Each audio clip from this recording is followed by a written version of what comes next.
So in my career that has spanned so far about 25 years, about the 14, 15 year mark, I was so burned out, I couldn't do it anymore.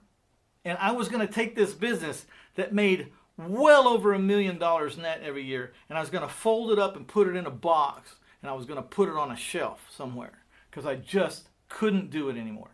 Now, I had tried to systematize, automate, and hire people for my business before.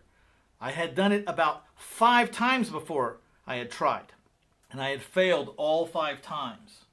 But I couldn't just make myself put this business in a box. It was too much money. I kept thinking, Mitch, even if you gave up $600,000 a year of your income, at least you'd still have this business and it'd still be producing you $400,000-$500,000 a year minimum. And that's a long ways from closing it up, putting it in a box, putting it on a shelf, and making zero. So I just could not, as much as I needed to, wanted to, because of my exasperation, because of my lack of energy, because of my whole burned outness, if that's a word. But the monetary side of me, the fiscal side of me, wouldn't let me do it. So I decided that I was going to make one more run at it. And this time, I was going to hire some people who had done it before me. In my business, exactly in my business, I was going to find some people. And I was going to find some people who had automated, systematized, and had worked their way out of their business doing exactly what I do. And I found it. I found the mastermind across the country. And I went and signed up for that mastermind. Now that mastermind cost me $30,000 if it cost me a penny. By the end of the day, from the time the sign up to the hotel rooms, the flights, everything, about $30,000. But at this point in my career, $30,000 wasn't my problem. And I was desperate to try to learn how to keep this business and not fold it up in a box and just ship it off to Zeroville.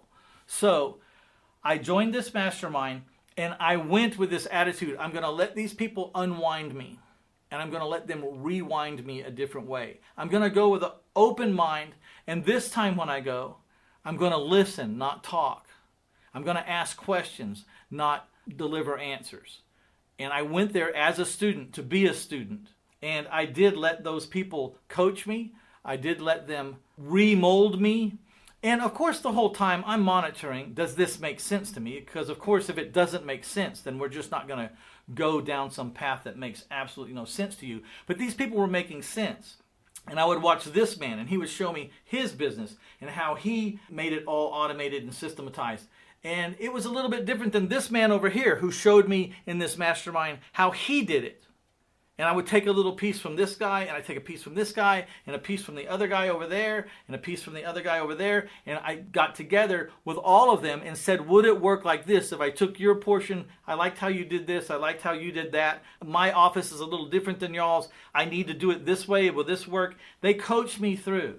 And at the end of that session, I finally figured out why I succeeded in automating my business and systematizing my business this time when I didn't all those other times, those 5 times before.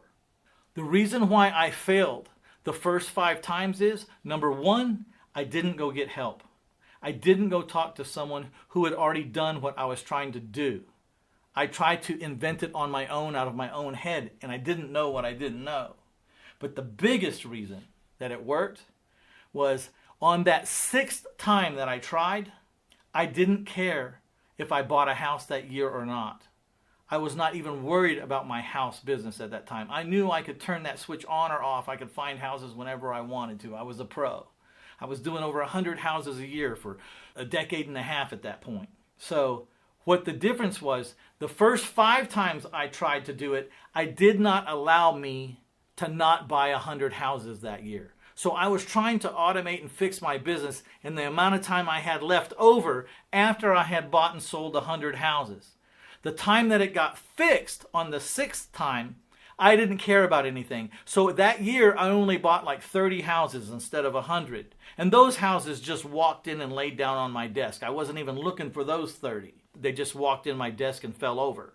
So I did 30 instead of 100 because I was focusing that year on how to fix my business so that I could exit it and that it would run without me. And it worked. And it worked because you have to take a step backwards to fix something sometimes. I had to take a step backwards in my production, going from 100 houses down to 30 houses, so that I could take all that time to fix what was broken in my business. And that's exactly what it did. It took about 14 months, and I fixed it. And again, I'm happy to report I have not seen the last 400 houses I've bought, and I have not spoken to or seen the last 400 people who have bought my houses and moved in and now owe me payments every month. That's a business, and that's what I was shooting for my whole life and just didn't know how to do it. But now I have a real business. I have the money coming in. And here's an interesting fact. I thought I was going to have to give up about 50% of my net profit in the house flipping business to get people to run it. And that's not what happened. I now make more money than I ever made at my business, despite the fact that I have to pay all these people. And you know why? It's because the guy that sits in that desk right there, that's all he has to do. He is so much better at that job than me. I can outperform him on that job. But when I had that job, I had all the other jobs too. When he gets that job, that's all he has to do. So he is outperforming me in that job every single day. And the same thing with that chair over there, and that chair over there, and that chair over there. Every one of them, none of them were as good as me when I put my mind to it. The problem was I could never put my mind to just one thing. I had to go in all different directions, and therefore I wasn't as good as them in the individual positions. And that's why it worked. You know, I had heard it said, you'll make more when you do less. I didn't believe it. I believe it now.